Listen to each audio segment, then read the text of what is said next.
Afflictions of the ego: fear, anger, lust, greed. Ego, being a part of the mind, gets afflicted with certain disorders just like the mind. It does whatever it does naturally and perfectly. But these operations may not be desirable if you wish to progress on the path. If they stop your progress or retard you, they are seen as afflictions. Many people live their entire life afflicted with these disorders and suffer or cause suffering for others. But it may not matter if they have no goals. They are on the path of evolution through suffering. If one is consciously and deliberately trying to walk on a path, it becomes necessary to identify and remove these afflictions. It depends how deep one is into the pit of ego, but sometimes it's easy to get out of it. Usually, the suffering caused by these afflictions is enough motivation because the suffering inflated by the ego is huge and brutal when compared to the suffering caused by dysfunctions of the higher mind. The degree of one's emotions varies inversely with one's knowledge of the fact. Bertrand Russell. These afflictions are mostly felt and known in the form of emotions, internal actions. Egoic programs and internal actions lies below the intellect in the mental hierarchy. This can be easily seen from the proximity of the emotions of the body. Emotions cause visible facial expressions, intense sensations in various regions of the body, and major body movements compared to intellectual activity, which causes no or very subtle movements, maybe ocular ones at most. Emotions even affect the evolutionary functions of the body, such as heart rate, breathing, and also secretion of the hormone and other regulatory or inhibitory chemicals inside the body. So, one can conclude that emotions have a more direct neural connections of the body, hinting that these are primitive structures. We have discussed emotions before in a more positive light. You will find me doing an analytical treatment of obvious and commonsensical behaviors and actions of people afflicted with egoic tendencies. You may wonder, why do I need to state the obvious? Even uneducated people know the sign of anger, fear, or jealousy. This is intentional. One needs to study them objectively, see them as they are. Emotions do not happen to you, they happen in you. You do not emote, you merely witness them. Knowing them well helps to be free from them. Knowledge of the emotions fires up as soon as the emotions themselves fires up. This provides you with an option to see them clearly and not to be them instead. The emotions aren't always immediately subject to reason, but they are always immediately subject to action. William James. First, fear. Fear is healthy in small doses. It keeps us alive. When there is an overdose, it is a poison. The most common fears are that of death, unknown, loss, ridicule, loneliness, and failure. Fear motivates us to act in order to reduce these risks. And when a person acts out of fear, even when there are no risks or the danger is insignificant, it becomes an affliction. For a person afflicted with fear, most of the dangers are imagined ones. A single bad experience is enough to send a person in fear mode over and over for no real reasons. Actions arising out of irrational fear resembles borderline madness. Some people do fall into madness just because of terrors. A person afraid of death never lives his life fully. One afraid of unknown never explores or learns. One afraid of loss never enjoys the gain. One afraid of ridicule never does anything new and bold. One afraid of loneliness sticks to whomever he can, even if it means a bad relation. A person afraid of failure never tries difficult tasks. Fear makes one live a suboptimal life. Fear also gives rise to anger and violence. A fearful person has no control on himself. He can cause harm on impulses. Fear is the dark room where negatives are developed. If you are on a path, it becomes a must to get rid of fears. It should happen naturally as knowledge destroys fear. The first thing one should do is recognize that one is fearful. Then find the cause of it. Analyze one's own action and affirm to terminate the irrational actions and thoughts which arises out of fear. See it clearly. How ego operates and causes fear. Fear of death is destroyed when one realizes there is no death, only a change. Ego is a mechanism to avoid death. It knows nothing more. Fear of unknown disappears when one sees the value of knowing. New knowledge resides in country of unknown. Ego finds safety in the known, which is a very narrow area and prevents one from exploring away from its little safe zone. Fear of loss, which is mostly material loss, can be overcome by realizing that we are not here to hoard. Nothing goes with us. We gain nothing at all while we are in the world. Ego tries to hold on to stuff, especially the things that provide pleasure, and makes the person a slave of objects. Fear of ridicule disappears when one finds that masses are mostly ignorant and ordinary. They know nothing much and ridicule anything new or out of ordinary, different or better. Ego prefers confirmation and safety of herd. It prevents all actions that venture too far from actions of the crowd. One stick with the crowd does not progress beyond the crowd mentality. Fear of loneliness goes away when one realizes that dependency on others creates only suffering. The fulfillment lies in letting go. Ego likes to form bonds for the benefits or safety they provide. It sticks to them even when they become bondage and cause suffering. Fear of failure is overcome when one sees that failure is just a lesson. By failing, one learns what not to do, which is a step towards success. A person operating out of ego prefers to not to take up anything new or difficult. Any failure hurts the ego, and the person stops attempting altogether. Knowing that one is afflicted with fear, finding the cause and ignorance behind it, and replacing it with knowledge cures it. One needs to clearly see the egoic processes behind the fear via deep introspection and override them with more logical actions. I say logical actions because there is a very fine line between bravery and stupidity. Once the fear is out of the way, knowing fully what risks to take help a lot. Fearlessness does not mean carelessness. It also does not mean more physical strength or weapons or being more violent. A fearless person does not need these crutches. He remains calm and steady under all circumstances and by thoughtful actions avoids dangerous situations. Second, anger.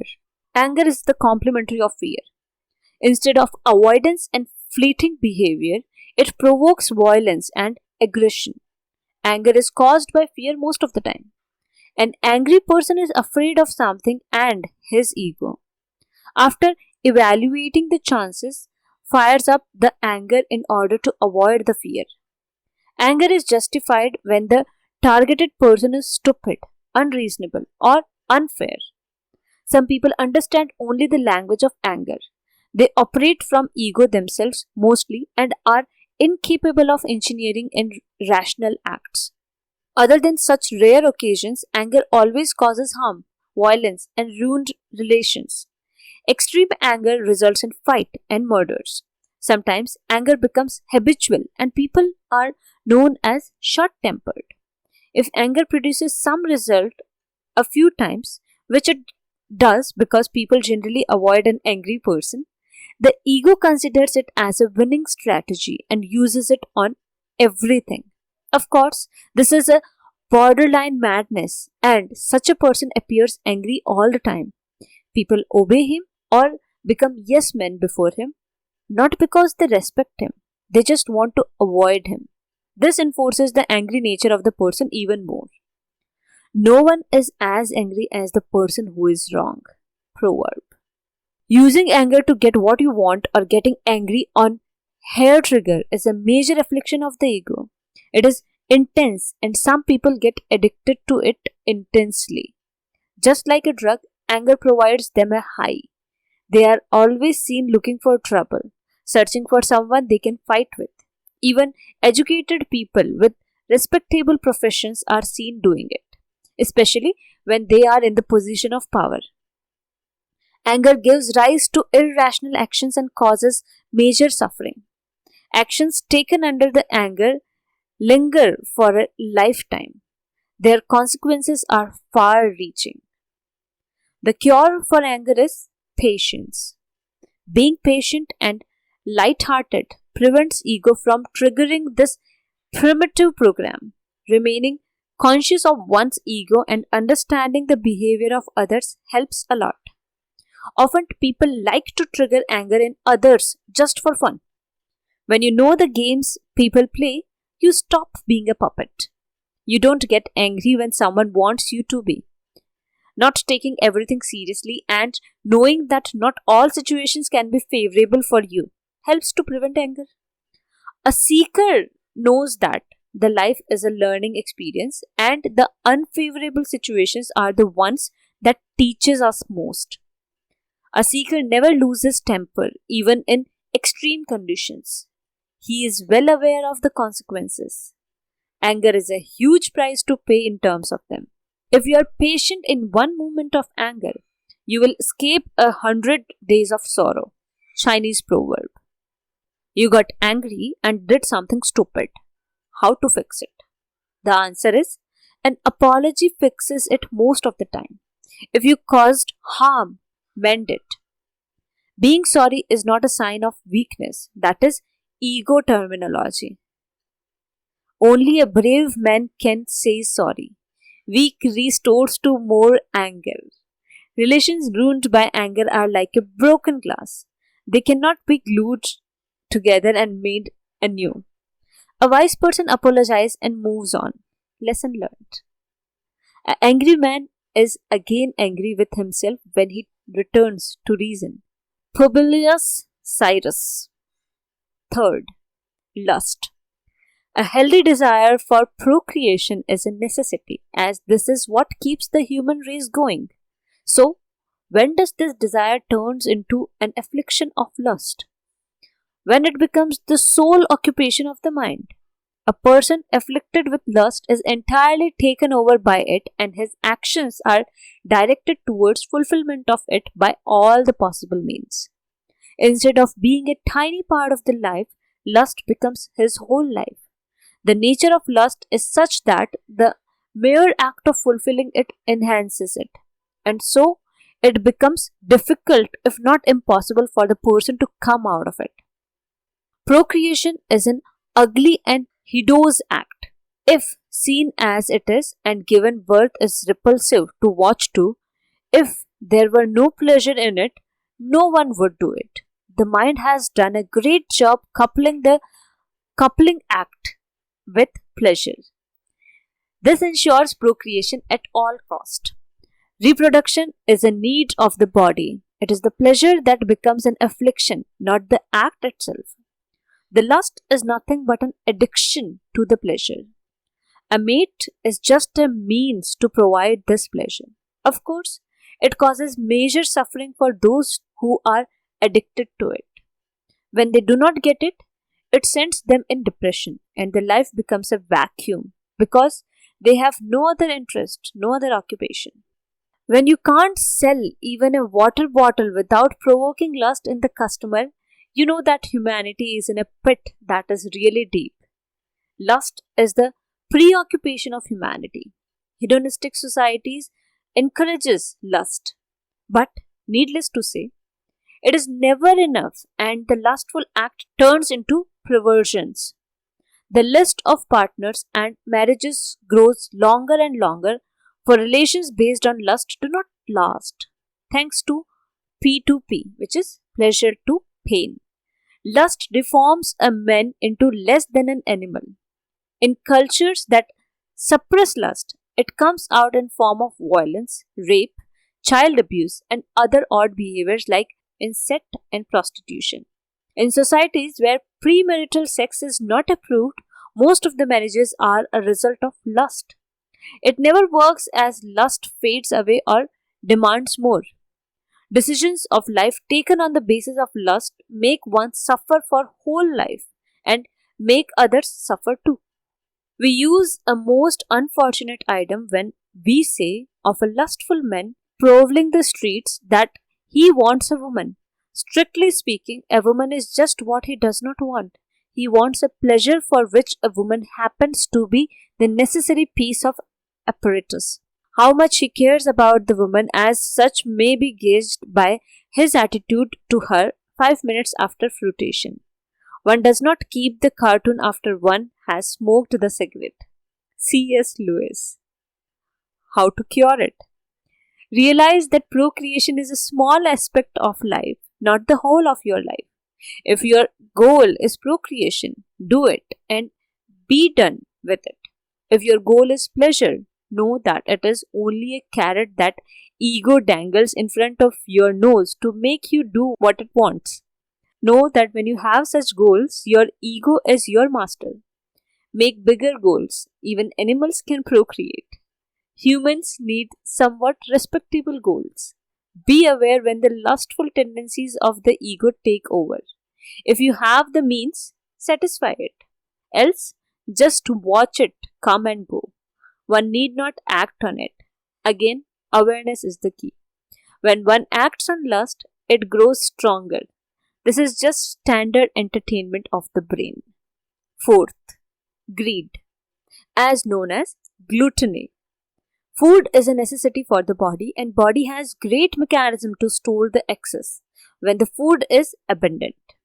It sends pleasure signals to the brain when rewards with nutritious food. The pleasure causes more such behavior and the body gets nourishment. The pleasure is also a cause of feeding excessively. Even when there is no shortage of food, this turns into the affliction of greed. A person afflicted by it not only becomes fat but also has a fat ego. A greedy person is driven by nothing but food. Most of his day is spent in eating and excreting. After finishing a full meal, he eagerly awaits his next one. While killing time on sweets and snacks, a greedy person is easily recognizable by his huge, out of proportion body. This is not only ugly, it is unhealthy, and such a person is soon gripped by various diseases. It also has some unintended consequences. As such, a person finds it difficult to get a mate, and his life is nothing but frustration and loneliness, which he tries to write off simply by eating even more.